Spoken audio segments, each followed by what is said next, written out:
salak pondok. Evakuasi ke tempat yang cocok.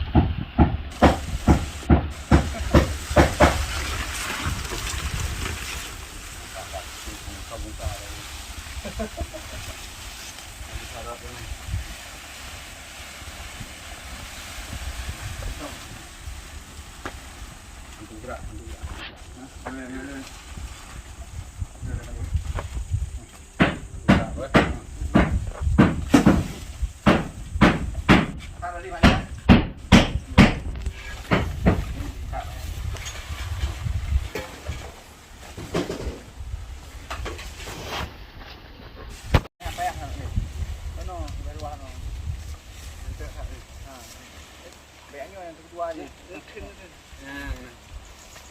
ni. Kedua ni.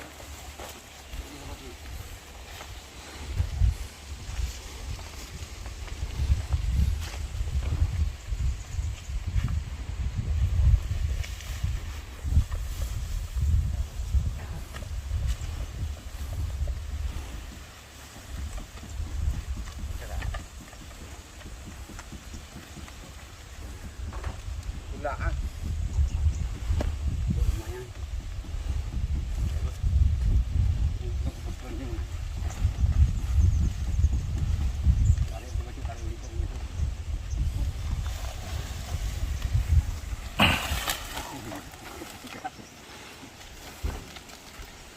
Nyali dari kamera mana kah? Okey. Nak tulak kembali. Okey. Itu noh. Ada baik kat toilet. Toilet baik tu. Dah buka. Kan kenang yang dulu. Baik tu toilet. Mutun.